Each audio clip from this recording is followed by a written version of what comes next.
ಯಾರ್ಯಾರ ಮನೆಯಲ್ಲಿ ಉತ್ತರ ವಾಯುವ್ಯದಲ್ಲಿ ಬಾಗ್ಲಿರುತ್ತೆ ಆ ಮನೆಯಲ್ಲಿ ಹೆಣ್ಮಕ್ಳಿಗೆ ಲಕ್ಸುರಿ ಲೈಫ್ ಇರೋದಿಲ್ಲ, ಸುಖ ಅನ್ನೋದು ಕಡಿಮೆ ಆಗುತ್ತೆ. ಯಾರ್ಯಾರ ಮನೆಯಲ್ಲಿ ಉತ್ತರ ವಾಯುವ್ಯದಲ್ಲಿ ಬಾಗಿಲು ಕೊಡ್ತಾರೆ ಹೆಣ್ಣು ಮಕ್ಕಳಿಗೆ ತೊಂದರೆ. ನಮ್ಮ ಹೆಣ್ಮಕ್ಳು ನಮ್ಮ ಮೇಲೇನೆ ಕೇಸ್ ಹಾಕ್ತಾರೆ. ನಮ್ಮ ಹೆಣ್ಮಕ್ಳು ಅವ್ರು ಒಳ್ಳೆಯರೇ, ಆದ್ರೆ ಅವ್ರ ಕೈಲಿ ಕೆಟ್ಟ ಕೆಲಸ ಮಾಡಿಸ್ಬಿಡುತ್ತೆ. ಈ ಬಾಗ್ಲಂಗ್ ಮಾಡಿಸುತ್ತೆ. ಯಾಕೆಂದ್ರೆ ನಾವು ಚೇಂಜ್ ಆಗ್ತಾ ಇರ್ತೀವಿ ಮನೇಲಿ, ನಾವೇ ಯಾವಾಗಲೂ ಪರ್ಮನೆಂಟ್ ಆಗಿರಲ್ಲ. ನಾವಾದ್ಮೇಲೆ ನಮ್ಮ ಮಕ್ಕಳು ಮೊಮ್ಮಕ್ಕಳು ನಮ್ಮ ಜನರೇಷನ್ ಆ ಮನೇಲಿ ಇರ್ಬೇಕಾಗುತ್ತೆ.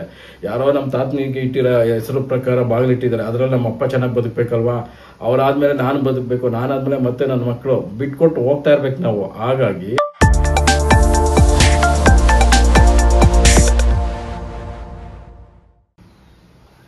ನಮಸ್ಕಾರ ವೀಕ್ಷಕರೇ, ದೈವಾರಾಧನೆ ವಾಸ್ತು ಚಾನಲ್ಗೆ ಸ್ವಾಗತ. ಇವತ್ತು ಮತ್ತೊಂದು ವಿಷಯನ ತಗೊಂಡು ನಿಮ್ಮ ಮುಂದೆ ಬಂದಿದ್ದೀನಿ. ಯಾರೆಲ್ಲ ಫಸ್ಟ್ ಟೈಮ್ ನಮ್ಮ ವಿಡಿಯೋ ನೋಡ್ತಾ ಇದ್ದೀರಾ ದಯವಿಟ್ಟು ಸಬ್ಸ್ಕ್ರೈಬ್ ಮಾಡ್ಕೊಳ್ಳಿ, ಹಾಗೆ ಬೆಲ್ ಬಟನ್ ಒತ್ತಿ. ನಾವು ಮಾಡೋ ಅಂಥ ಪ್ರತಿ ಒಂದು ವಿಡಿಯೋನು ನಿಮಗೆ ನೋಟಿಫಿಕೇಶನ್ ಮುಖಾಂತರ ಬರುತ್ತೆ. ಏಕೆಂದರೆ ಈ ಥರನೂ ಒಂದು ಕಂಟೆಂಟ್ ಇದೆಯಾ, ಈಗ ಸುಮಾರು ಜನ ಪ್ರಶ್ನೆ ಮಾಡ್ತಾ ಇದ್ದಾರೆ.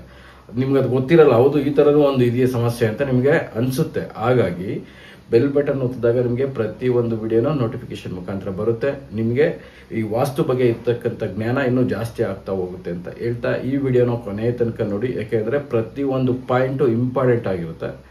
ಮೊನ್ನೆ ಒಬ್ಬರು ನನಗೆ ಕಮೆಂಟ್ ಸೆಕ್ಷನಲ್ಲಿ ಕೇಳಿದರು, ಹೆಸರಿಗೆ ಸರ್ ರಾಶಿ ಪ್ರಕಾರ ನನಗೆ ಯಾವ ಥರ ಬಾಗಿಲು ಕೊಡಬೇಕು, ನಮ್ಮ ಮನೇಲಿ 5 ಜನ ಇದ್ದೀರಿ ಅಂತ ಕೇಳಿದ್ರು ಅವರು. ನಾವು ಅವ್ರಿಗೆ ಕಮೆಂಟ್ ಸೆಕ್ಷನಲ್ಲಿ ಎಷ್ಟು ಥರ ಬಿಡಿಸಿ ಹೇಳಿದ್ರು ಅರ್ಥ ಆಗ್ತಾ ಇಲ್ಲ. ಹಾಗಾಗಿ ಈಗ ನಮಗೆ ರಾಶಿ ಪ್ರಕಾರ ಬಾಗಿಲು ಕೊಟ್ಟರೆ ಯಾವ ಥರ ಬರುತ್ತೆ ಅನ್ನೋದನ್ನ ಈ ವಿಡಿಯೋದಲ್ಲಿ ತಿಳಿಸ್ಕೊಡ್ತೀನಿ.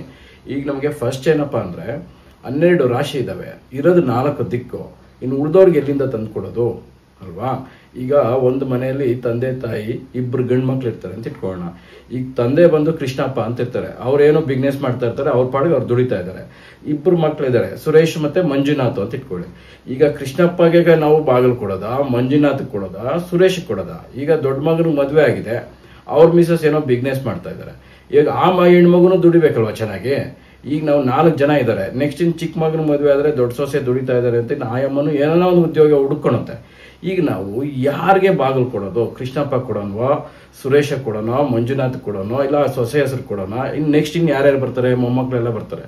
ಹಾಗಾಗಿ ಯಾರ ಹೆಸರಿಗೆ ನಾವು ಯಾವ ರಾಶಿಗೆ ಹೆಸರಿಗೊಂದು ಬಾಗಿಲು ಅಂತ ಕೊಡ್ತಾ ಹೋದ್ರೆ ನಾವು ಎಷ್ಟು ಬಾಗಿಲು ಕೊಡಬೇಕಾಗುತ್ತೆ? ಎಲ್ಲಿ ಕೊಡೋದು? ನಾವು ಇರೋದು 4 ದಿಕ್ಕು, 12 ರಾಶಿ ಇದಾವೆ, ಯಾವ ತರ ಕೊಡಬೇಕು? ಇದನ್ನೆಲ್ಲ ಗಮನದಲ್ಲಿ ಇಟ್ಕೊಂಡು ಈ ವಿಡಿಯೋನ ಮಾಡಿದ್ದೀನಿ, ಬನ್ನಿ ನೋಡೋಣ. ಈಗ ಹೆಸರಿಗೆ ಒಂದು ಬಾಗಿಲು ಕೊಟ್ರಿ ಅಂತ ಇಟ್ಕೊಳ್ಳೋಣ. ಈಗ ನಾವು ಪೂರ್ವ ಈಶಾನ್ಯದಲ್ಲಿ ಬಾಗಿಲು ಕೊಟ್ರಿ ಅಂತ ಇಟ್ಕೊಳ್ಳೋಣ. ಪೂರ್ವ ಈಶಾನ್ಯ ಯಾರಿಗಾಗ್ಬಂತು? ಕೃಷ್ಣಪ್ಪಗಾಗ್ಬಂತು. ಉಳಿದಿರೋ ಮಕ್ಳಿಗೆ ಏನ್ ಮಾಡ್ಬೇಕು? ಅವ್ರಿಗೆ ಹುಡುಕ್ಬೇಕು ನಾವು, ಇನ್ನು ಯಾವ ರಾಶಿ ಅವ್ರದ್ದು ಯಾವ ಬಾಗಿಲು ಬರ್ತದೆ ಅಂತ ಹುಡುಕ್ಬೇಕು. ಇದು ಒಂದು. ಎರಡನೇದು, ಈಗ ಸಪೋಸ್ ನಾನು ಬಾಡಿಗೆ ಮನೆ ಮಾಡ್ತೀನಿ ಅಂತ ಇಟ್ಕೊಡ್ರಿ. ಮನೆ ಯಜಮಾನ್ರ ಹೆಸರು ಕೃಷ್ಣಪ್ಪನ ಹೆಸರಲ್ಲಿ ನಾವು ಒಂದು ಬಾಗಿಲು ತಗೊಂಡು ಅದೇ ಬಾಗಿಲು ಎಲ್ಲ ಮನೆಗೂ ಇಟ್ಬಿಡ್ತೀರಿ. ಒಬ್ರು ಮಂಜುನಾಥ್ ಬರ್ತಾರೆ, ಒಬ್ರು ಕೆಂಪಣ್ಣ ಬರ್ತಾರೆ, ಇನ್ನೊಬ್ರು ಶ್ಯಾಮಲ ಅಂತ ಬರ್ತಾರೆ, ಇನ್ನೊಂದು ಹೆಸರು ಬೇರೆ ಬಾಡಿಗೆ ಬರ್ತಾರೆ. ಅವ್ರಿಗೆಲ್ಲ ಯಾವ ರೀತಿ ನಾವು ಬಾಗಿಲು ಕೊಡೋದು? ಈ ಕೃಷ್ಣಪ್ಪ ಅಂತ ಕೊಟ್ಮೇಲೆ ಕೃಷ್ಣಪ್ಪ ಅನ್ನೋರ್ನೇ ನಾವು ಎಲ್ಲಿಂದ ಕರ್ಕೊಂಡ್ಬಂದು ಬಾಡಿಗೆ ಕೊಡೋದು ಮನೆಯನ್ನ? ನೀವೇ ಹೇಳಿ ಅಲ್ವಾ? ಹಾಗಾಗಿ ದಯವಿಟ್ಟು ಇದು ರಾಶಿಗೊಂದು ಬಾಗಿಲು ಅಂತ ಹೋಗ್ಬೇಡಿ. ನಾವು ಈಗ ಮನೆ ಕಟ್ಕೊಂಡು ಇಡ್ತೀರಿ, ಇನ್ನೂ ಅನುಕೂಲ ಆಯ್ತು, ಇನ್ನೊಂದು ಚೆನ್ನಾಗಿರೋ ಮನೆ, ದೊಡ್ಡ ಮನೆ ಇನ್ನೂ ಕಟ್ಕೊಂತೀರಿ ಅಂತ ಇಟ್ಕೊಳ್ಳೋಣ. ಆವಾಗ ಇದು ಕೃಷ್ಣಪ್ಪ ಹೆಸರಲ್ಲಿ ಇರುತ್ತಲ್ವ ಬಾಗಿಲು, ಕೃಷ್ಣಪ್ಪ ಅನ್ನೋರ್ಗೆ ನಾವು ಈ ಮನೆ ಬಿಟ್ಕೊಡಕ್ಕಾಗುತ್ತಾ? ಎಮರ್ಜೆನ್ಸಿ ನಮ್ಗೇನೋ ಮನೆ ಸೇಲ್ ಮಾಡ್ಬೇಕಾಗಿತ್ತು, ಅವಾಗ ರಾಶಿಗೊಂದು ಬಾಗಿಲಿರೋ ಅಂತ ರಾಶಿನೇ ಎಲ್ಲಿಂದ ಕರ್ಕೊಂಬಂದು ನಾವು ಮನೆಗಳನ್ನ ಅವ್ರಿಗೆ ಸೇಲ್ ಮಾಡೋದು ಅಲ್ವಾ? ಅದೇ ರೀತಿ ನಾನು ಏನ್ ಹೇಳ್ತೀನಿ ನಿಮ್ಗೆ, ಉಚ್ಚ ಸ್ಥಾನ ನೀಚ ಸ್ಥಾನ ಅಂತ ಇರ್ತದೆ. ಈ ಉಚ್ಚ ಸ್ಥಾನದಲ್ಲಿ ಬಾಗಿಲು ಕೊಟ್ಬಿಡಿ. ಉಚ್ಚ ಸ್ಥಾನದಲ್ಲಿ ಬಾಗಿಲು ಕೊಟ್ರೆ ಯಾವ ರಾಶಿ 12 ರಾಶಿಯವರಲ್ಲಿ ಯಾರು ಬೇಕಾದ್ರೂ ಆ ಮನೇಲಿ ವಾಸ ಮಾಡ್ಬೋದು. ಇದನ್ನ ಅಳವಡಿಸ್ಕೊಳ್ಳಿ. ಹೆಸರಿಗೊಂದು ಬಾಗಿಲು ಬೇಡ, ದಯವಿಟ್ಟು ಬೇಡ. ರಾಶಿಗೊಂದು ಬಾಗಿಲು ಬೇಡ. ನಮಗೆ ರಾಶಿ ಪ್ರಕಾರ ಹೋದ್ರೆ ನಮಗೆ, ಯಾಕೆಂದ್ರೆ ನಾವು ಚೇಂಜ್ ಆಗ್ತಾ ಇರ್ತೀವಿ ಮನೇಲಿ, ನಾವೇ ಯಾವಾಗಲೂ ಪರ್ಮನೆಂಟ್ ಆಗಿರಲ್ಲ. ನಾವಾದ್ಮೇಲೆ ನಮ್ಮ ಮಕ್ಕಳು ಮೊಮ್ಮಕ್ಕಳು ನಮ್ಮ ಜನರೇಷನ್ ಆ ಮನೇಲಿ ಇರ್ಬೇಕಾಗುತ್ತೆ. ಯಾರೋ ನಮ್ಮ ತಾತನಿಗೆ ಇಟ್ಟಿರೋ ಹೆಸರು ಪ್ರಕಾರ ಬಾಗಿಲು ಇಟ್ಟಿದ್ದಾರೆ, ಅದ್ರಲ್ಲಿ ನಮ್ಮ ಅಪ್ಪ ಚೆನ್ನಾಗಿ ಬದುಕಬೇಕಲ್ವಾ, ಅವ್ರಾದ್ಮೇಲೆ ನಾನು ಬದುಕಬೇಕು, ನಾನಾದ್ಮೇಲೆ ಮತ್ತೆ ನನ್ನ ಮಕ್ಕಳು ಬಿಟ್ಕೊಟ್ಟು ಹೋಗ್ತಾ ಇರ್ಬೇಕು ನಾವು. ಹಾಗಾಗಿ ಈ ಹೆಸರಿಗೊಂದು ಮತ್ತೆ ಈ ರಾಶಿಗೊಂದು ಬಾಗಿಲು ಬೇಡ. ಎಲ್ಲರೂ ಚೆನ್ನಾಗಿರ್ಬೇಕು. ಈ ಮನೆ ಅಂತ ಆದ್ಮೇಲೆ ನಾನು ಬಾಡಿಗೆ ಕೊಡ್ತೀನೋ, ನನ್ನ ಮಗ ಇರ್ತಾನೋ, ತಮ್ಮ ಇರ್ತಾನೋ, ಯಾರಾದ್ರೂ ಇರಲಿ, ಎಲ್ಲರೂ ಚೆನ್ನಾಗಿರೋ ಥರ ಮಾಡ್ಕೊಟ್ಬಿಟ್ಟು ಹೋಗ್ಬಿಟ್ರೆ ಅವ್ರು ಇರೋ ತನಕ ನಮ್ಮನ್ನು ನೆನಪಲ್ಲಿ ಇಟ್ಕೊತಾರೆ. ಹಾಗಾಗಿ ನಾವು ನಮ್ಮ ಫ್ಯಾಮಿಲಿಗೆ ಅಣ್ಣ ಇರ್ಬೋದು, ತಮ್ಮ ಇರ್ಬೋದು, ಮಕ್ಳು ಇರ್ಬೋದು, ಒಂದು ಒಳ್ಳೆ ಮನೆ ಮಾಡಿಕೊಟ್ಬಿಟ್ರೆ ಸಾಕು. ಪ್ರಾಪರ್ಟಿ ಮಾಡೋದು ಬೇಡ. ಅವ್ರು ಇರೋದಕ್ಕೆ ಒಳ್ಳೆ ಮನೆ ಮಾಡಿದ್ರೆ ಆ ಮನೆನೇ ಎಲ್ಲ ಮಾಡಿಕೊಡುತ್ತೆ ಅವ್ರಿಗೆ. ಇದನ್ನ ಗಮನದಲ್ಲಿ ಇಟ್ಕೊಂಡು ಕೊಟ್ಬಿಡೋಣ. ನೋಡ್ರಿ, ಈಗ ನಮಗೆ ಪೂರ್ವ ಅಂತ ಇಟ್ಕೊಳ್ಳೋಣ. ಪೂರ್ವದಲ್ಲಿ 3 ಭಾಗ ಡಿವೈಡ್ ಮಾಡಬೇಕು. ನೋಡ್ರಿ, ಪೂರ್ವ ಮಧ್ಯ ಭಾಗ, ಪೂರ್ವ ಈಶಾನ್ಯ, ಪೂರ್ವ ಆಗ್ನೇಯ. ಪೂರ್ವ ಈಶಾನ್ಯದಲ್ಲಿ ಬಾಗಿಲಿಟ್ರೆ ನಮಗೆ ತುಂಬಾ ಎನರ್ಜಿ ಇರುತ್ತೆ. 9 ಇಂಚ್ ಬಿಟ್ಟಿಡ್ಬೇಕು, ಕಾರ್ನರ್ ಇಂದ 9 ಇಂಚ್ ಬಿಟ್ಟಿಡ್ಬೇಕು, ಪೂರ್ತಿ ಕಾರ್ನರ್ ಬೇಡ. ನೆಕ್ಸ್ಟ್ ಬಂದು ಕೆಲವ್ರು ಏನ್ ಮಾಡ್ತಾರೆ ಅಂದ್ರೆ, ಈಗ ದಕ್ಷಿಣದ ರೋಡ್ ಫೇಸಿಂಗ್ ಏನೋ ಇರುತ್ತೆ ಸೈಟ್ಗೆ ಅಂತ ಇಟ್ಕೊಳ್ಳೋಣ, ಅವ್ರಿಗೆ ಪೂರ್ವ ಬಾಗಿಲು ಬೇಕಾಗಿರುತ್ತೆ. ನೋಡ್ರಿ ಇಲ್ಲಿ ಕೊಟ್ಬಿಡ್ತಾರೆ. ಇಲ್ಲಿ ಕೊಟ್ಟಾಗ ಏನಾಯ್ತು, ಇದು ಪೂರ್ತಿ ಒಂದೇ ಯಾವ್ದಾದ್ರು ಗೋಡನ್ನು ಹಾಸ್ಪಿಟ್ಲು ಸ್ಕೂಲೋ ಏನೋ ಇದ್ದಾಗ ಈ ವಾಲ್ ಇಲ್ಲ ಅಂದಾಗ ನಮ್ಗೆ ಇದು ಪೂರ್ತಿ ಕೊಟ್ಟಾಗ ಇದು ಓಕೆ. ಆದ್ರೆ ಇಲ್ಲಿ ವಾಲ್ ಕ್ರಿಯೇಟ್ ಆಯ್ತಲ್ವಾ, ಅಡಿಗೆ ಮನೆದು ಗೋಡೆ ಬಂತು. ಈ ಗೋಡೆ ಬಂದಾಗ ಏನಾಯ್ತು, ಅವ್ರಿಗೆ ಇಲ್ಲಿ ಮುಂದಕ್ಕೆ ಇಲ್ಲಿಂದ ಬರಕ್ ದೂರ ಆಗುತ್ತೆ ರೋಡ್ಗೆ ಬರಕ್ಕೆ ಅಂದ್ಬಿಟ್ಟು ಇಲ್ಲಿ ಇಟ್ಬಿಡ್ತಾರೆ. ಮೊನ್ನೆ ನಾನು ಹಂಗೆ ಆಯ್ತು ಸರ್, ಅವ್ರಿಗೆ ಪೂರ್ವ ಬಾಗ್ಲೇ ಬೇಕಂತೆ. ಪೂರ್ವ ಬಾಗ್ಲು ಬೇಕಪ್ಪ ಇಲ್ಲಿ ಕೂಡ ಅಂದ್ರೆ, ಇಲ್ಲ ಸರ್ ಗೇಟ್ ಹತ್ರ ಇರುತ್ತಂತೆ, ಇಲ್ಲೇ ಕೊಟ್ರು. ಅವಾಗ ಏನಾಯ್ತು, ನಮ್ಗೆ ಇದು ಅಗ್ನಿಮೂಲೆ ಬಂತು. ಈ ಲಿವಿಂಗ್ ಏರಿಯಾಗೆ ಅಗ್ನಿಮೂಲೆ. ಪ್ರತಿ ಒಂದು ರೂಮ್ಗೂ ವಾಸ್ತು ನೋಡ್ಬೇಕು. ಒಂದು ಬಾತ್ರೂಮ್ ಇರ್ಬೋದು, ಅಡುಗೆ ಮನೆ ಇರ್ಬೋದು, ಮಾಸ್ಟರ್ ಬೆಡ್ರೂಮ್ ಇರ್ಬೋದು. ನೋಡಿ ಈಗ ನಮ್ಗೆ ಈಶಾನ್ಯದಲ್ಲೇ ಶಿಂಕ್ ಬರಬೇಕು ಅಂತ ಹೇಳ್ತೀರಿ. ಇಲ್ಲಿ ಶಿಂಕ್ ಬಂತು, ಅಗ್ನಿಮೂಲೆಯಲ್ಲೇ ಸ್ಟವ್ ಬಂತು. ನೋಡ್ರಿ ಇಲ್ಲಿ ಈಶಾನ್ಯದಲ್ಲೇ, ಈ ರೂಮ್ಗೆ ಈಶಾನ್ಯದಲ್ಲೇ ನೀರು ಬರಬೇಕು ಅಂತ ನಮ್ಮ ಪೂರ್ವಜರು ಹಿರಿಯರು ಗುರುಗಳು ಮಾಡಿರೋದು. ಅದೇ ರೀತಿ ಇದು ಟೋಟಲ್ ತಗೊಂಡಾಗ ನಮ್ಗೆ ಇದು ಈಶಾನ್ಯ ಬರುತ್ತೆ, ಇದು ಈ ಏರಿಯಾಗೆ ಆಗ್ನೇಯ ಬರುತ್ತೆ. ನಮಗೆ ರೋಡ್ಗೆ ಹತ್ರ ಆಗುತ್ತೆ, ಗೇಟ್ಗೆ ಹತ್ರ ಆಗುತ್ತೆ, ಇಲ್ಲಿಂದ ಇಲ್ಲಿಗೆ ಯಾರು ನಡೆಯೋದು, ಹಿಂಗೆ ಹೋದಾಗ ನಿಮ್ಗೆ ಪ್ರಾಬ್ಲಮ್ಗಳು ಸ್ಟಾರ್ಟ್ ಆಗ್ತವೆ. ಹಾಗಾಗಿ ಪೂರ್ವದಲ್ಲಿ ಬಾಗಿಲು ಬಂದ್ರೆ ಪೂರ್ವ ಈಶಾನ್ಯದಲ್ಲೇ ಬರಬೇಕು, ಬೇರೆ ಎಲ್ಲೂ ಬರಬಾರ್ದು.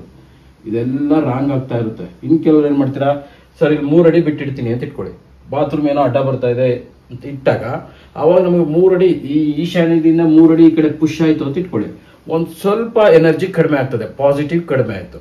ಇನ್ನೊಂದು ಸ್ವಲ್ಪ ಈ ಕಡೆ ಬಂದು ಬರ್ತಾ ಬರ್ತಾ ಬರ್ತಾ ನಿಮ್ಗೆ ಪೂರ್ತಿ ನೆಗೆಟಿವ್ ಆಗಿ ಕನ್ವರ್ಟ್ ಆಗ್ಬಿಡ್ತದೆ. ಹಾಗಾಗಿ ಪೂರ್ವ ಅಂದ್ರೆ ಪೂರ್ವ ಈಶಾನ್ಯದಲ್ಲೇ ಬರಬೇಕು. ರಾಶಿಗೆ ಒಂದು ಬಾಗ್ಲೆಲ್ಲ ಬೇಡ. ಎಲ್ಲಾರು ಚೆನ್ನಾಗಿರ್ತಾರೆ, ಅವ್ರು ಬಾಡಿಗೆರ್ ಇರ್ಬೋದು, ಇಲ್ಲ ನನ್ನ ನೆಕ್ಸ್ಟ್ ಜನರೇಷನ್ ಇರ್ಬೋದು, ಅಣ್ಣ ಇರ್ಬೋದು, ತಮ್ಮ ಇರ್ಬೋದು, ಯಾರಾದ್ರೂ ಸರಿ, ಪೂರ್ವ ಈಶಾನ್ಯದಲ್ಲಿ ಬಾಗಿಲು ಕೊಟ್ಬಿಟ್ರೆ ನಾನು ಆಗ್ಲೇ ಹೇಳ್ದಾಗೆ ಅವ್ರು ಇರೋ ತನಕ ನಮ್ಮನ್ನ ನೆನ್ಕೊಂತಾರೆ.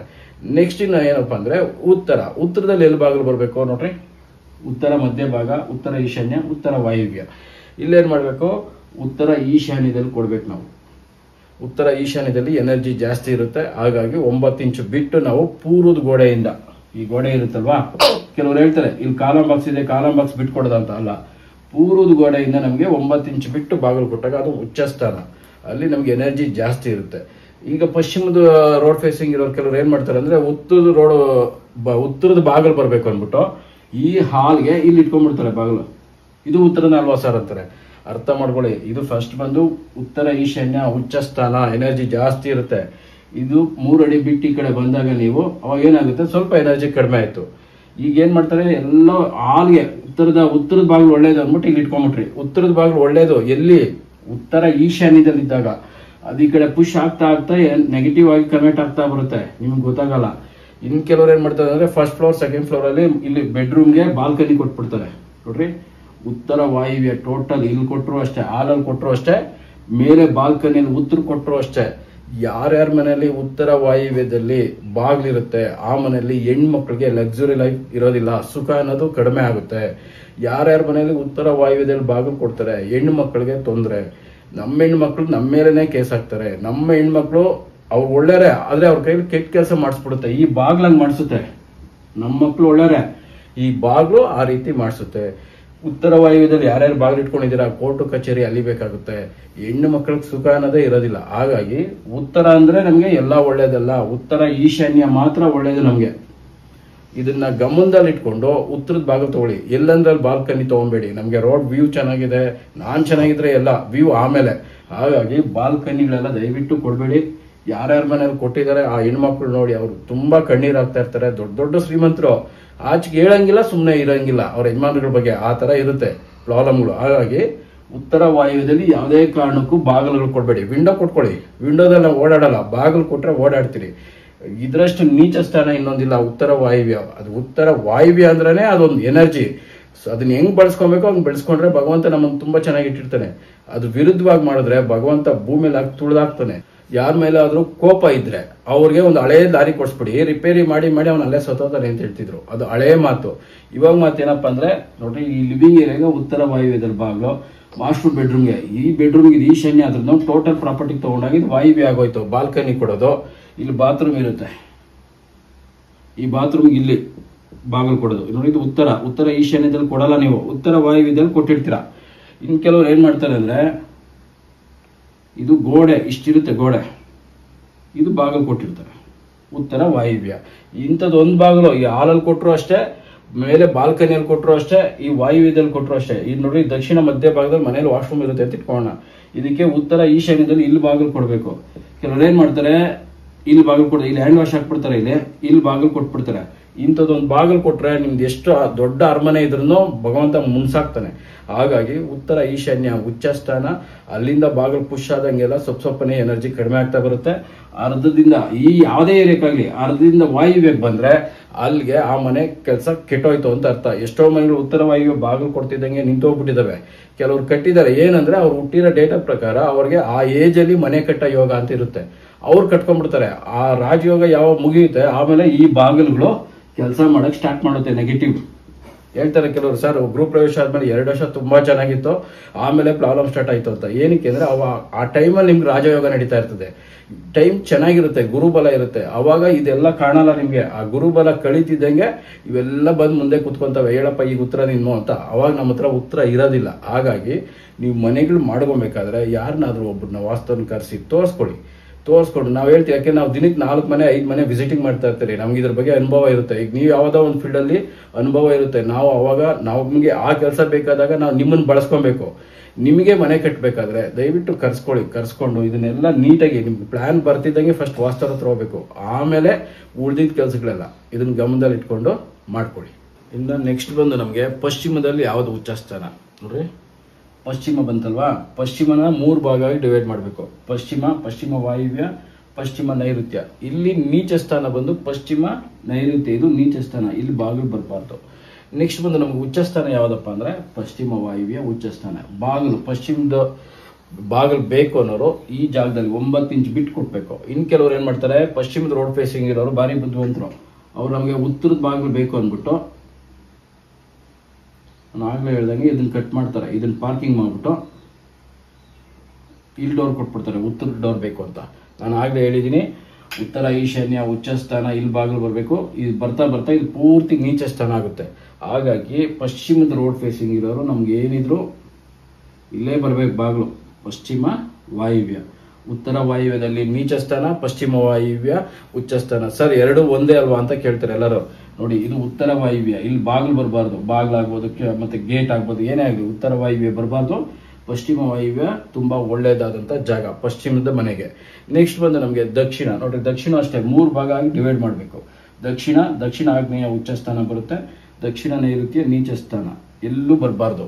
ಕೆಲವ್ರು ಏನ್ ಮಾಡ್ತಾರೆ, ಇಲ್ಲಿ ಪಾರ್ಕಿಂಗ್ ತಗೊಂಡ್ಬಿಡ್ತಾರೆ. ಇಲ್ಲಿ ಪಾರ್ಕಿಂಗ್ ತಗೊಂಡು ಇಲ್ಲಿ ಇಟ್ಕೊಂಡ್ಬಿಡ್ತಾರೆ ಡೋರ್. ಫಸ್ಟ್ ಏನಪ್ಪ ಅಂದ್ರೆ ಅಗ್ನಿ ಮೂಲೆಗೆ ಡೋರ್ ಬಂತು, ಪಾರ್ಕಿಂಗ್ ದಕ್ಷಿಣ ವೆಯ್ಟ್ ಲೆಸ್ ಆಯ್ತು. ಮನೆ ಬಂದು ಉತ್ತರದಲ್ಲಿ ಭಾರ ಬೀಳುತ್ತೆ, ದಕ್ಷಿಣದಲ್ಲಿ ನಮ್ಗೆ ವೆಯ್ಟ್ ಲೆಸ್ ಆಗುತ್ತೆ. ಇನ್ನೂ ಬುದ್ಧಿವಂತರು ಇಲ್ಲೇ ಸಂಪ್ ಮಾಡ್ಬಿಡ್ತಾರೆ. ಅಗ್ನಿ ಮೂಲೆಯಲ್ಲಿ ಯಾರ್ಯಾರು ಸಂಪು, ಬೋರ್ವೆಲ್ ಫಿಟ್ಟು, ಬಾವಿ ಇದೆಯೋ ಇವ್ರಿಗೆಲ್ಲ ಆರೋಗ್ಯ ಸಮಸ್ಯೆ ಇರುತ್ತೆ. ಹಾಗಾಗಿ ನಿಮ್ಗೇನಾದ್ರೂ ದಕ್ಷಿಣದಲ್ಲಿ ಉಚ್ಚ ಸ್ಥಾನದಲ್ಲಿ ಬೇಕಾದ್ರೆ ಮಾತ್ರ ದಕ್ಷಿಣ ಆಗ್ನೇಯದಲ್ಲೇ ತಗೊಬೇಕು. ರಾಶಿಗೊಂದು ಬಾಗ್ಲು ಅಂತ ಹೋದಾಗ ನೀವೆಲ್ಲ ಕೆಡ್ಸ್ಕೊಂಡ್ಬಿಡ್ತೀರಾ ಮನೆಗಳನ್ನ. ಎಲ್ಲ ಆದ್ಮೇಲೆ ಗ್ರೂಪ್ ಪ್ರವೇಶ ಆದ್ಮೇಲೆ ರಿಸಲ್ಟ್ ಬಂದ್ಮೇಲೆ ಹೊಡಿಬೇಕಾಗ್ತದೆ. ನಮಗೂ ಕಷ್ಟ ಹೇಳ್ಬೇಕು, ಅವಾಗ ಹೊಡಿಬೇಕು ಅಂದ್ರೆ ನಮಗೂ ಕಷ್ಟ ಆಗುತ್ತೆ. ಹಾಗಾಗಿ ಉಚ್ಚ ಸ್ಥಾನದಲ್ಲಿ ಬಾಗಿಲು ಕೊಟ್ಬಿಡಿ. ಯಾವ ರಾಶಿಯವರನ್ನ ಇರ್ಲಿ, ಯಾವ ಹೆಸರವರನ್ನ ಇರ್ಲಿ, ಎಲ್ಲಾರು ಚೆನ್ನಾಗಿರ್ತಾರೆ. ಬಾಡಿಗೆ ಕೊಟ್ಟರು ಅಷ್ಟೇ, ನಮ್ಮ ಅಣ್ಣ ತಮ್ಮ ಮಕ್ಕಳು ಮೊಮ್ಮಕ್ಕಳು ಯಾರಾದ್ರೂ ಇರ್ಲಿ ಚೆನ್ನಾಗಿರ್ತಾರೆ. ಉಚ್ಚ ಸ್ಥಾನದಲ್ಲಿ ಬಾಗಿಲುಗಳನ್ನ ಕೊಟ್ಬಿಡೋಣ. ನಾವು ಗಮನದಲ್ಲಿರ್ಬೇಕು. ಮೇನ್ ಡೋರ್ ಒಂದೇ ಅಲ್ಲ ಮುಖ್ಯ ನಮಗೆ. ರೂಮ್ ಡೋರ್ ಇರ್ಬೋದು, ಅಗ್ನಿಮೂಲೆ ಡೋರ್ ಇರ್ಬೋದು, ಬಾತ್ರೂಮ್ ಡೋರ್ ಇರ್ಬೋದು, ಎಲ್ಲ ಉಚ್ಚ ಸ್ಥಾನದಲ್ಲೇ ಇರಬೇಕು. ನೀಚ ಸ್ಥಾನಕ್ಕೆ ಮಾಡಲೇಬೇಡ್ರಿ. ಮಾಡದೇ ಉಂಟಂತೆ ಒಂದ್ಸರಿ ವಾಸ್ತವನ ಕರ್ಸ್ಕೊಂಡು ಸರ್ ಈ ತರ ಇದೆ ನೋಡಿ ತೋರಿಸ್ಬಿಟ್ಟು ಕಟ್ಕೊಳ್ಳಿ. ಜೀವನ ಪೂರ್ತಿ ನೀವು ಮನೇಲಿ ಇರಬೇಕಾಗುತ್ತೆ. ಹಾಗಾಗಿ ಅದ್ರ ಎನರ್ಜಿ ಪೂರ್ತಿ ನಮ್ಗೆ ಮ್ಯಾಕ್ಸಿಮಮ್ ಬೇಕು ಅಂದಾಗ ನಮಗೆ ಅವು ಕರ್ಸ್ಕೊಂಡು ತೋರಿಸ್ಕೊಬೇಕು. ನೀವು ಕೆಲವು ಫೋನಲ್ಲೇ ಕೇಳ್ತಾ ಇರ್ತಾರೆ, ನಮ್ಗೆ ಅರ್ಥನೇ ಆಗಲ್ಲ. ದಯವಿಟ್ಟು ಸೈಟ್ ನೋಡ್ಬೇಕಪ್ಪ ಅಂದ್ರೂ ಸರ್ ಆ ರೀತಿ ಅಲ್ಲ ಈ ರೀತಿ, ಅವಾಗ ನಾವೇನ್ ಮಾಡ್ತೀರಿ, ಕಟ್ ಮಾಡ್ತೀರಿ. ನಿಮ್ಗೆ ನೋಡಪ್ಪ ಅವರು ಅಷ್ಟೊಂದು ಮಾತಾಡ್ತಾರೆ ಯೂಟ್ಯೂಬಲ್ಲಿ, ಫೋನ್ ಮಾಡಿದ್ರೆ ಮಾತಾಡಲ್ಲ ಅಂತೀರಾ. ನಮಗೆ ಫೋನಲ್ಲಿ ಅರ್ಥ ಆಗಲ್ಲ. ನಾವು ಬಂದು ಸೈಟಲ್ಲಿ ನಿಂತ್ಕೊಂಡಾಗೆ ನಮ್ಗೆ ಅಲ್ಲಿ ಏನು ಎನರ್ಜಿ ಇದೆ, ಏನ್ ತಪ್ಪು ಮಾಡಿದ್ದೀರಾ ನೀವು, ಎಷ್ಟು ಡಿಗ್ರಿ ಇದೆ ಅಂತ ನಮ್ಗೆ ಆಗ್ಲೇನೆ ಗೊತ್ತಾಗೋದು. ಇದನ್ನ ಗಮನದಲ್ಲಿ ಇಟ್ಕೊಂಡು ಬಳಸ್ಕೊಳ್ಳಿ ನಮ್ಮನ್ನ. ಇನ್ನು ಕೆಲವ್ರಿಗೆ ಈ ನಂದಿ ಬಾಗ್ಲು ಅಂದ್ರೆ ಏನು ಅಂತ ಕೇಳ್ತಾ ಇದ್ದಾರೆ. ಸುಮಾರು ಜನಕ್ಕೆ ಇದು ಸ್ವಲ್ಪ ಕನ್ಫ್ಯೂಸ್. ಈ ನಂದಿ ಬಾಗ್ಲು ಅಂದ್ರೆ ಏನು ಅಂತ. ನಂದಿ ಬಾಗ್ಲು ಅಂದ್ರೆ ನಂದಿ ಬೆಟ್ಟ ಅಂತ. ನಂದಿ ಅಂದ್ರೆ ಈಗ ಬೆಂಗಳೂರಿಂದ ಚಿಕ್ಕಬಳ್ಳಾಪುರ ಕಡೆ ಇರ್ತಕ್ಕಂಥದ್ದು ನಂದಿ. ನೋಡ್ರಿ, ಇದು ನಮ್ಗೀಗ ಪೂರ್ವ, ಪಶ್ಚಿಮ, ಉತ್ತರ, ದಕ್ಷಿಣ. ಈಗ ನಮಗೆ ಬೆಂಗಳೂರು ಎಲ್ಲಿದೆ ಅಂದ್ರೆ ಇಲ್ಲಿದೆ ಬೆಂಗಳೂರು. ನಮಗೆ ಇದು ಬೆಂಗಳೂರು ಅಂತ ಇಟ್ಕೊಳ್ಳಿ. ನಾವು ನಂದಿ ಬಾಗ್ಲು ಅಂತ ಏನು ಕರಿತೀರಿ ಅಂದ್ರೆ ಇದು ಉತ್ತರ. ಇಲ್ಲಿ ನಂದಿ ಹಿಲ್ಸ್ ಇದೆ ನಮಗೆ, ನಂದಿ ಬೆಟ್ಟ, ನಂದಿ ಊರದು, ಊರ ಹೆಸರು ಬಂದು ನಂದಿ ಅಂದ್ಬಿಟ್ಟು ಅಲ್ಲಿ ನಂದಿ ಬೆಟ್ಟ ಇದೆ, ನಂದಿ ಹಿಲ್ಸ್ ಅಂತ ಕರಿತೀರಿ. ನಾವೆಲ್ಲ ಏನ್ ಮಾಡ್ತೀರಿ ಅಂದ್ರೆ ಈ ಬೆಂಗಳೂರಿಂದ ನಾರ್ತ್, ಇದು ಬೆಂಗಳೂರಿನ ಸೌತ್, ಈಸ್ಟ್, ವೆಸ್ಟ್, ನಾರ್ತ್. ನಾವು ಏನಕ್ಕೆ ನಂದಿ ಬಾಗ್ಲು ಅಂತ ಕರಿತೀರಿ ಅಂದ್ರೆ ಉತ್ತರದ ಬಾಗ್ಲು ಅಂತ. ಅದು ನಮ್ದು ಕೋಲ್ಡ್, ಎಲ್ಲಾರ್ಗೂ ಇದು ಅನ್ವಯಿಸೋದಿಲ್ಲ. ಬೆಂಗಳೂರು ದಕ್ಷಿಣ ಇರೋರ್ಗೂ ನಂದಿ ಬಾಗ್ಲು ಅಂತ ಅನ್ವಯಿಸುತ್ತೆ. ಬೆಂಗಳೂರು ಮತ್ತೆ ಬೆಂಗಳೂರಿಂದ ಈಸ್ಟ್ ಇರೋರಿಗೆ ಅದು ನಂದಿ ಬಾಗ್ಲು ಆಗಲ್ಲ, ಯಾಕಂದ್ರೆ ಅದು ವಾಯುವ್ಯ ಆಗ್ಬಿಡ್ತದೆ. ಹಾಗಾಗಿ ಮತ್ತೆ ಬೆಂಗಳೂರಿಂದ ಪಶ್ಚಿಮ ಇರೋರ್ಗೂ ನಂದಿ ಬಾಗ್ಲು ಅಂತ ಕರಿಬಾರ್ದು. ನಾವು ಇಷ್ಟೇ ಕರೆಯೋದು ನೋಡ್ರಿ, ಬೆಂಗಳೂರು ನಾರ್ತ್ ಅಲ್ಲಿ ಇರೋರು ಎಲ್ಲಾರು ನಂದಿ ಬಾಗ್ಲು ಅಂತ ಕರಿತೀರಿ. ಏನಕ್ಕೆ ಅಂದ್ರೆ ನಮ್ಗೆ ಉತ್ತರಕ್ಕೆ ನಂದಿ ಬೆಟ್ಟ ಇದೆ, ಹಾಗಾಗಿ ಉತ್ತರದ ಬಾಗ್ಲು ಅಂತ ಹೇಳೋದು ನಾವು. ಇನ್ ಕೆಲವರು ನಂದಿ ಬಾಗ್ಲು ಅಂತ ಕರಿತೀರಿ, ಕನ್ಫ್ಯೂಸ್ ಹಾಕೊಂಬಿಡಿ. ಅದೇ ನೀವು ಬಾಗೇಪಲ್ಲಿ ಅಲ್ಲ, ಇದಕ್ಕೆ ಗೌರಿಬಿದನೂರ್ಗೆ ಹೋಗ್ಬಿಡಿ, ಗೌರಿಬಿದನೂರು ಇಲ್ಲಿ ಬರುತ್ತೆ. ಅವಾಗ ಅವ್ರು ಏನಂತ ಕರಿಬೇಕು, ನಂದಿ ಬಾಗ್ಲು ಅಂತಲ್ಲ. ಬೇರೆ ಬೇರೆ ಜಿಲ್ಲೆಯರೆಲ್ಲ ಇದ್ದಾರೆ, ಬೆಂಗಳೂರಲ್ಲಿ ಇರೋರ್ಗೆ ಮಾತ್ರ ನಾವು, ಬೆಂಗಳೂರು ನಾರ್ತ್ ಅಲ್ಲಿ ಇರೋರು ಮಾತ್ರ ನಂದಿ ಬಾಗ್ಲು ಅಂತ ಕರೆಯೋದು. ನಮಗೆ ಉತ್ತರದಲ್ಲಿ ನಂದಿ ಇದೆ, ನಂದಿ ಬೆಟ್ಟ ಇದೆ. ಸೊ ಉತ್ತರನ ನಾವು ನಂದಿ ಬಾಗ್ಲು ಅಂತ ನಮ್ಮ ಆಡು ಭಾಷೆಯಲ್ಲಿ. ಕೆಲವ್ರಿಗೆ ನಾನು ಕೇಳ್ತಾ ಇರ್ತೀನಿ, ಬಾಗ್ಲು ಯಾವ ಕಡೆ ಇದೆಯಪ್ಪ ಅಂದ್ರೆ ಉತ್ತರ ಅಂತ ಹೇಳ್ತಾರೆ. ಹೌದು, ಎಲ್ಲಿ ಬೆಂಗಳೂರು ಉತ್ತರದಲ್ಲಿ ಇರೋರ್ಗೆ ಮಾತ್ರ ಇದು ಅನ್ವಯಿಸೋದು. ಇನ್ನು ಉಳಿದವ್ರಿಗೆಲ್ಲ ಮಾಮೂಲಿ ಪೂರ್ವ, ಪಶ್ಚಿಮ, ಉತ್ತರ, ದಕ್ಷಿಣ ಅಂತ ಮಾತ್ರ ನಮ್ಮ ಲೋಕಲ್ ಅವರು ಇರ್ತಕ್ಕಂಥವ್ರು ನಾವು ನಂದಿ ಬಾಗ್ಲು ಅಂತ ಕರಿತೀವಿ. ಅಷ್ಟೇ, ಇನ್ನೇನು ಇಲ್ಲ. ನಂದಿ ಬಾಗ್ಲು ಅಂದ್ರೆ ಇದು ಎಷ್ಟೊಂದು ಜನಕ್ಕೆ ಇದು ಒಂದು ಸ್ವಲ್ಪ ಕನ್ಫ್ಯೂಸ್ ಇದೆ. ಬೆಂಗಳೂರಿಗೆ ಉತ್ತರದಲ್ಲಿ ಇರ್ತಕ್ಕಂಥದ್ದು ನಂದಿ ಬೆಟ್ಟ. ಹಾಗಾಗಿ ನಮ್ಮ ಲೋಕಲ್ ಅವರೆಲ್ಲ ಏನ್ ಕರಿತೀವಿ ನಾವು ನಂದಿ ಬಾಗ್ಲು ಅನ್ನೋದು ನಮ್ದು ಆಡು ಭಾಷೆ. ಅವಾಗಿಂದನೂ 3 ಜನರೇಷನ್ 4 ಜನರೇಷನ್ ಇಂದನೂ ನಮ್ಗದು ನಾವು ಉತ್ತರದ ಬಾಗ್ಲು ಅಂತ ಕರೆಯಲ್ಲ. ನಮ್ಮ ಕಡೆಯವ್ರು ಮಾತ್ರ ನಂದಿ ಬಾಗ್ಲು ಅಂತ. ಯಾಕೆಂದ್ರೆ ನಾವು ಮನೆ ಆಚೆ ಬಂದ್ರೆ ನಮ್ಗೆ ನಂದಿ ಹಿಲ್ಸ್ ಕಾಣಿಸ್ತಾ ಇರ್ತದೆ ಉತ್ತರ ಕಡೆ ಮುಖ ಮಾಡಿ ನಿಂತ್ಕೊಂಡ್ರೆ. ಇದನ್ನ ಗಮನದಲ್ಲಿ ಇಟ್ಕೊಂಡು ನಾವು ನಂದಿ ಬಾಗ್ಲು ಅಂತ ಕರಿತೀರಿ. ಇದು ಬಿಟ್ರೆ ಈ ನಂದಿ ಬಾಗ್ಲಲ್ಲಿ ಸ್ಪೆಷಲ್ ಏನೂ ಇಲ್ಲ, ಇಷ್ಟೇ ಅರ್ಥ. ಇದನ್ನೆಲ್ಲ ಗಮನದಲ್ಲಿ ಇಟ್ಕೊಳ್ಳಿ. ಯಾರಿಗಾದ್ರೂ ಸೈಟ್ ವಿಸಿಟಿಂಗ್ ಬೇಕಾದ್ರೆ ಫೋನ್ ಮಾಡಿ, ಬಂದು ನಾನು ನಿಮ್ಮ ಮನೇದು ಏನೇನು ಪ್ರಾಬ್ಲಮ್ ಇದೆ, 90% ನಿಮ್ಮ ಮನೇಲಿ ಏನು ನಡೀತಾ ಇದೆ ಅಂತ ನಾನು ಹೇಳ್ತೀನಿ. 90% ನಾನು ಹೇಳಿದಾಗ ನೀವು ಅಳವಡಿಸ್ಕೊಬೋದು, ಧೈರ್ಯವಾಗಿ ಅಳವಡಿಸ್ಕೊಬೋದು. ಇದನ್ನ ಗಮನದಲ್ಲಿ ಇಟ್ಕೊಳ್ಳಿ. ನೆಕ್ಸ್ಟ್ ಯಾರಾದರೂ ಹೊಸದಾಗಿ ಮನೆ ಮಾಡಬೇಕು ಅಂತಿದ್ದಾಗ ದಯವಿಟ್ಟು ಪ್ಲಾನ್ ಮಾಡಿಸಿ ಇಮಿಡಿಯೇಟ್ಲಿ ಫೋನ್ ಮಾಡ್ಬೇಕು ನಮಗೆ.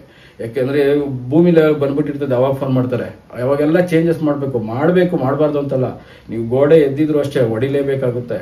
ಆಮೇಲೆ ಕೆಲವ್ರು ಏನ್ ಮಾಡ್ತೀರಾ, ಕೆಲವರು ನನಗೆ ಫೋನಲ್ಲಿ ಕೇಳ್ತಾರೆ, ಸರ್ ಏನಾದರೂ ಗೋಡೆ ಹೊಡಿಲೇಬೇಕಾ, ಇಲ್ಲ ಹಾಗೆ ಏನಾದರೂ ರೆಮಿಡಿ ಕೊಡ್ತೀರಾ ಅಂತ. ನಾನು ಅದಕ್ಕೊಂದು ಉದಾಹರಣೆ ಕೊಡ್ತೀನಿ ನಿಮಗೆ. ಆರೋಗ್ಯವಾಗಿರೋಂಥ ವ್ಯಕ್ತಿ ಒಂದು ಆಕ್ಸಿಡೆಂಟ್ ಆಗಿ ಕಾಲು ತೆಗೆದ್ರು ಅಂತ ಇಟ್ಕೊಳ್ಳಿ, ಅವ್ರಿಗೆ ಟೆಂಪ್ರವರಿ ಕೃತಕ ಕಾಲು ಹಾಕಿದ್ರು ಅಂತ ಇಟ್ಕೊಳ್ಳಿ. ಅವರು ನಮ್ಮ ತರ ಮೆಟ್ಲು ಹತ್ತಕ್ಕಾಗುತ್ತಾ, ನಮ್ಮ ತರ ಭಾರ ಹೊರಕ್ಕಾಗುತ್ತಾ? ಆಗಲ್ಲ. ಇದು ಅಷ್ಟೇ, ನೀವೇನಾದ್ರೂ ತಪ್ಪು ಮಾಡ್ಬಿಟ್ಟಿದ್ದೀರಾ ಮನೆಯಲ್ಲಿ, ಈಗ ಒಂದು ಡೋರ್ ಚೇಂಜ್, ಉತ್ತರ ವಾಯು ಒಂದು ಡೋರ್ ಬಂತು, ಚೇಂಜ್ ಮಾಡಲೇಬೇಕು. ಅದಕ್ಕೆ ಮೊನ್ನೆ ಯಾರೋ ಒಬ್ರು ಹೇಳ್ತಿದ್ರು, ಅದಕ್ಕೊಂದು ರೆಮಿಡಿ ಯಾರೋ ಒಬ್ರು ಏನು ಪಿರಮಿಡ್ ಕೊಟ್ಬಿಟ್ಟಿದ್ದಾರಂತೆ, ಡೋರ್ಗಿಂದ ನೇತಾಕ್ಬಿಡಿ ಅಂತ. ಅಂದ್ರೆ ಅದು ತಪ್ಪಿದೆ ಅಂತ ಅವ್ರು ಒಪ್ಕೊಂಡಂಗಾಯ್ತು. ಇಷ್ಟೇ. ಆ ಏನೋ ಪಿರಮಿಡ್ ತಗ್ಲಾಕ್ದಾಗ ಏನಾಗುತ್ತೆ, ನಮಗೆ ಈ ಕಾಲ್ ಮುರಿದೋಗಿರೋಂಥ ವ್ಯಕ್ತಿಗೆ ಟೆಂಪ್ರವರಿ ಕಾಲ್ ಹಾಕ್ತಾರಲ್ಲ ಅಷ್ಟೇ. ಅವ್ರು ಏನ್ ಮಾಡ್ಬೋದು, ಹಾಲಲ್ಲಿ ಕುತ್ಕೊಂಡು ಟಿವಿ ನೋಡ್ಬೋದು, ಟೈಮ್ ಪಾಸ್ಗೆ ಬಾಲ್ಕನಿಗೆ ಹೋಗ್ಬೋದು, ಸ್ವಂತವಾಗಿ ವಾಶ್ರೂಮ್ಗೆ ಹೋಗಿ ಬರ್ಬೋದು. ಅದು ಬಿಟ್ಟು ನಾರ್ಮಲ್ ವ್ಯಕ್ತಿ ತರ ಮೆಟ್ಲು ಹತ್ತೋದು, ಭಾರ ಎತ್ತೋದು ಆಗಲ್ಲ. ಇದು ಅಷ್ಟೇ. ನೀವು ರೆಮಿಡಿ ಏನು ಮನೆ ಹೊಡಿಬಾರ್ದು, ಬಾಗ್ಲು ಹೊಡಿಬಾರ್ದು, ಏನು ಚೇಂಜ್ ಮಾಡಬಾರ್ದು. ಬಾತ್ರೂಮ್ ಉತ್ತರ ಮಧ್ಯ ಭಾಗದಲ್ಲಿ ಕುಬೇರ ಸ್ಥಾನದಲ್ಲಿ ಇರ್ತದೆ, ಚೇಂಜ್ ಮಾಡಬಾರ್ದು. ಏನಾದರೂ ರೆಮಿಡಿ ಕೊಡಿ ಅಂದ್ರೆ ನಿಮ್ಮ ವೀಕ್ನೆಸ್ನ ತಿಳ್ಕೊಂಡು ನಮ್ಮಂಥವ್ರು ಇದೇನೋ ಒಂದು ಕೊಡ್ತೀನಿ, ಏನೋ ಒಂದು ಅಷ್ಟು ದಿಗ್ಬಂಧನ ಮಾಡ್ಕೊಡ್ತೀನಿ, ಇನ್ನೊಂದೇನೋ ಮಾಡ್ಕೊಡ್ತೀನಿ ಅಂತ ದುಡ್ಡು ಮಾಡ್ಕೊಂಡು ಹೋಗ್ತಾರೆ. ನಾವು ಫಸ್ಟ್ ದುಡ್ಡು ಮಾಡೋರು ಏನ್ ಮಾಡ್ಬೇಕು, ಒಂದು ಪಿರಮಿಡ್ ಕೊಡ್ತಾರಲ್ವ, ಅವ್ರು ಹೇಳ್ಬೇಕು ಇದು 2% ಕೆಲಸ ಮಾಡೋದು. ನಮ್ಮ ಜನಗಳಲ್ಲಿ ಏನಿರುತ್ತೆ, ಪಿರಮಿಡ್ ಆದ ತಕ್ಷಣ 100% ಅದು ಲೈಫ್ ಟೈಮ್ ವ್ಯಾಲಿಡಿಟಿ ಇರುತ್ತೆ ಅನ್ನೋತಾರೆ. ಇಲ್ಲ, ಪ್ರತಿಯೊಂದಕ್ಕೂ ಎಕ್ಸ್ಪೈರಿ ಡೇಟ್ ಇರುತ್ತೆ. ನಾವು ಏನೇ ಒಂದು ತಗೊಂಬಂದು ಹಾಕಿದ್ರು ಅದು ಎಕ್ಸ್ಪೈರಿ ಡೇಟ್ ಇರುತ್ತೆ. ಕೊಡೋರು ಹೇಳಲ್ಲ, ಯಾಕೆಂದ್ರೆ ಇದು ಇಷ್ಟೇ ದಿನ ಕೆಲಸ ಮಾಡೋದು ಅಂದ್ರೆ ನೀವು ತಗೊಳಲ್ಲ. ಮತ್ತೆ ಇದು 2%, 100%ಗೆ 2% ಕೆಲಸ ಮಾಡೋದಾದ್ರು ನೀವು ತಗೊಳಲ್ಲ. ಕೊಡೋರು ಹೇಳ್ಬೇಕು. ಅವ್ರು ಹೇಳಿದ್ರೆ ನೀವು ತಗೊಳಲ್ಲ ಅಂತ ಅವರು ಹೇಳಲ್ಲ. ಇಷ್ಟೇ. ಹೊಡಿದ್ದು ಮಾಡೋಕ್ಕೂ ಹೊಡಿದಿರ ಮಾಡೋಕ್ಕೂ ಇಷ್ಟೇ ವ್ಯತ್ಯಾಸ. ನಾವು ಏನು ಹೊಡೆಯೋದು ಬೇಡ ಸರ್, 2% ಸಾಕು. ಈಗ ಒಬ್ಬ ವ್ಯಕ್ತಿ ಹೆಂಗೆ ಟಿವಿ ನೋಡ್ತಾ ಕೂತಿರ್ತಾನೆ, ಆ ಥರ ನಾವೇ ಇರ್ತೀರಿ ಅಂತಿದ್ರೆ ಓಕೆ. ಈಗ ನಾನು ನನ್ನೂರಿಂದ ಬೆಂಗಳೂರು ಬರ್ಬೇಕಾದ್ರೆ ವೆಹಿಕಲ್ ಅಲ್ಲಿ ಬಂದ್ರೆ 1 hour ಹಿಡಿಯುತ್ತೆ, ನನ್ನ ಕಾರಲ್ಲಿ ಬಂದ್ರೆ. ಅದೇ ನಡ್ಕೊಂಡ್ ಬಂದ್ರೆ 1 ದಿನ ಬೇಕು. ತೆವಳ್ಕೊಂಡು ನಿಧಾನದಾಗೆ ಹೋಗ್ತೀರಿ. ನನ್ನ ಜೊತೆಲಿರೋರು ಫ್ರೆಂಡ್ಸು ಫ್ಯಾಮಿಲಿಯವರು ಎಲ್ಲ ಪರವಾಗಿಲ್ಲ, ಅವ್ರು ಬೆಳ್ಕೊಂಡು ಹೋಗ್ತಾ ಇರಲಿ, ತುಂಬಾ ಇಂಪ್ರೂವ್ಮೆಂಟ್ ಆಗ್ತಾ ಇದ್ದಾರೆ, ನಾನು ನಿಧಾನದಾಗ ಹೋಗ್ತೀನಿ ಏನಾಗಿದ್ರೆ ಈ ಆಲ್ಟರ್ನೇಟ್ಗೆ ಹೋಗಿ. ಇಲ್ಲ ನಾನು ಓಡಬೇಕು, ಓಡ್ತಾ ಇರೋ ಪ್ರಪಂಚ ಇದು, ನಾನು 4 ಜನ ಸರಿಗಿರ್ಬೇಕಪ್ಪ, ನಾಳೆ ದಿನ ನನ್ನ ಮಕ್ಕಳು ನನಗಿಂತ ಚೆನ್ನಾಗಿರ್ಬೇಕು ಅಂದವರು ದಯವಿಟ್ಟು ಆಲ್ಟರ್ನೇಟ್ ಮಾಡ್ಕೊಳ್ಳಿ. ಅಡ್ಜಸ್ಟ್ ಮಾಡ್ಕೊಂಬೇಡಿ. ನೀವು ಅಡ್ಜಸ್ಟ್ ಮಾಡ್ಕೊಂಡ್ರೆ ರಿಸಲ್ಟ್ ಅಲ್ಲಿ ಅಡ್ಜಸ್ಟ್ ಆಗಬೇಕು. ಇದಕ್ಕೆ ರೆಡಿ ಇದ್ದೀನಿ ಅನ್ನಂಗಿದ್ರೆ ನೀವು ಆಲ್ಟರ್ನೇಟ್ ಹೋಗೋದೇ ಬೇಡ. ಏನಿದೆ ಒಂದು ಯಂತ್ರನ ತಂತ್ರನ ತಗೊಂಬಂದು ಇಟ್ಕೊಂಬಿಡಿ. ಅದು ನಿಮಗೆ ಒಂದು ಅಷ್ಟು ಪರ್ಸೆಂಟೇಜು ಅಷ್ಟು ದಿನ ಕೆಲಸ ಮಾಡುತ್ತೆ. ಅದಾದ್ಮೇಲೆ ಮತ್ತೆ ಹೊಸ ತಗೊಂಡ್ಬರ್ಬೇಕು. ನಮ್ಮ ಜನ ಹೊಸ ತರಲ್ಲ, ಒಂದ್ಸರಿ ತಗ್ಲಾಕ್ಬಿಟ್ರೆ ಲೈಫ್ ಲಾಂಗ್ ಇರುತ್ತೆ ಅದು ಅಂತ ತಿಳ್ಕೊಂಡ್ಬಿಟ್ಟಿರ್ತೀರ. ಇಲ್ಲ, ಪ್ರತಿಯೊಂದಕ್ಕೂ ನೀವು ಏನು ಹೊಡಿದಿರ ಮಾಡಕ್ ಹೋದಾಗ, ಒಂದು ಪಿರಮಿಡ್ ಇಟ್ಕೊಂತೀರಿ ಅಂತ ಹೋದಾಗ ಅದಕ್ಕೆ ಎಕ್ಸ್ಪೈರಿ ಡೇಟ್ ಇರುತ್ತೆ. ಅದು 100% ಕೆಲಸ ಮಾಡಲ್ಲ. ಒಂದು 1% 2% ಮಾಡುತ್ತೆ, ಇಲ್ಲ ಅಂತಿಲ್ಲ. ಒಂದು 5% ಅಂತ ಇಟ್ಕೊಳ್ಳೋಣ. ಬಟ್ ನಿಮ್ಗೆ ಅದು ಗೊತ್ತಿರಬೇಕು 5% ಕೆಲಸ ಮಾಡೋದು ಅಂತ. ನಿಮ್ಗೆ ಅದು ಗೊತ್ತಿರಲ್ಲ 100% ಕೆಲಸ ಮಾಡುತ್ತೆ ಇದು ಅಂತ ಹೇಳಿ ತಗ್ಲಾಕೊಂಡ್ಬಿಡ್ತೀರಾ. ಆಮೇಲೆ ಯಾರನ್ನೋ ಬೈಕ್ ಅಂತೀರ. ಹಾಗಾಗಿ ನನ್ನ ಹತ್ರ ಬಂದರೆ ದಯವಿಟ್ಟು ಈ ಬಾಗಿಲು ಚೇಂಜ್ ಮಾಡಬೇಕು ಅಂದರೆ ಮಾಡಬೇಕು. ಅದಕ್ಕೆ ಇನ್ನೊಂದೇನೋ ತಗ್ಲಾಕಿದ್ರೆ ಕೆಲಸ ಮಾಡಲ್ಲ. ಇದನ್ನ ಗಮನದಲ್ಲಿ ಇಟ್ಕೊಳ್ಳಿ. ಯಾರಿಗೆಲ್ಲ ಈ ವಿಡಿಯೋ ಇಷ್ಟ ಆಯಿತು ದಯವಿಟ್ಟು ಶೇರ್ ಮಾಡಿ. ಮೊನ್ನೆ ನನ್ನ ಹೇಳ್ತಾರೆ, ಸುಮಾರು ಜನ ಫೋನ್ ಮಾಡಿ ಹೇಳ್ತಾರೆ, ಸರ್ ನನ್ನ ಫ್ರೆಂಡ್ಸ್ಗೆಲ್ಲ ಶೇರ್ ಮಾಡ್ತೀನಿ, ನನ್ನ ಗ್ರೂಪಲ್ಲೆಲ್ಲ ಶೇರ್ ಮಾಡ್ತೀನಿ ಅಂತ. ದಯವಿಟ್ಟು ಧನ್ಯವಾದಗಳು. ಯಾಕೆಂದರೆ ಅವ್ರಿಗೆ ಒಳ್ಳೇದಾಯಿತು ಅಂದರೆ ಅದರಲ್ಲಿ ನನಗೊಂದು ಸ್ವಲ್ಪ ಪಾಸಿಟಿವ್ ಎನರ್ಜಿ ಕೊಡ್ತಾನೆ ಭಗವಂತ. ಅದರಲ್ಲಿ 50% ನಿಮಗೂ ಕೊಡ್ತಾನೆ. ಯಾಕೆಂದರೆ ನೀವು ಶೇರ್ ಮಾಡಿರ್ತೀರ, ನಿಮಗೂ ಬಂದೇ ಬರುತ್ತೆ. ಯಾರೋ ನಮ್ಮ ಹತ್ರ ಮಾತಾಡಲ್ಲ, ಇಂಪಾರ್ಟೆಂಟ್ ನಮ್ಮ ಶತ್ರುಗಳಿರ್ತಾರೆ, ನಮ್ಮ ಫ್ರೆಂಡ್ಸಲ್ಲೇ ಮಾತ್ಬಿಟ್ಟಿರ್ತಾರೆ, ಅವ್ರಿಗೆ ಶೇರ್ ಮಾಡೋಣ. ಅವ್ನಿಗೆ ಅನಿಸ್ಬೇಕು, ಏನಪ್ಪ ನಾನು ಮಾತಾಡಲ್ಲ ಅಂದ್ರೂ ನಾನು ಶೇರ್ ಮಾಡ್ತಾವನಲ್ಲ, ಇನ್ನು ಎಷ್ಟು ಒಳ್ಳೆನೋ, ಎಂಥ ವ್ಯಕ್ತಿಂಗ್ ಕಳ್ಕೊಂಬಿಟ್ಟೆ ಅಂತ ಅವ್ರಿಗೂ ಅನಿಸ್ಬೇಕು. ಇದನ್ನು ಗಮನದಲ್ಲಿ ಇಟ್ಕೊಳ್ಳಿ. ಯಾರಿಗಾದರೂ ಸೈಟ್ ವಿಸಿಟಿಂಗ್ ಬೇಕಾದರೆ ಫೋನ್ ಮಾಡಿ, ನಾನು ಖಂಡಿತ ಬಂದು ನಿಮ್ಮ ಮನೇನ ನೋಡಿ ಏನು ಪ್ಲಸ್ ಇದೆ ಏನು ಮೈನಸ್ ಇದೆ ಅಂತ ಹೇಳ್ತೀನಿ. ಅದು 90% ನಿಮ್ಗೆ ಮ್ಯಾಚ್ ಆದರೆ ಮಾತ್ರ ನೀವು ಅದನ್ನು ಅಳವಡಿಸ್ಕೊಳ್ಳಿ, ಇಲ್ಲ ಅಂದರೆ ಬೇಡ. ಮತ್ತೊಂದು ವಿಡಿಯೋದಲ್ಲಿ ಮತ್ತೆ ಸಿಗ್ತೀನಿ. ನಮಸ್ಕಾರ.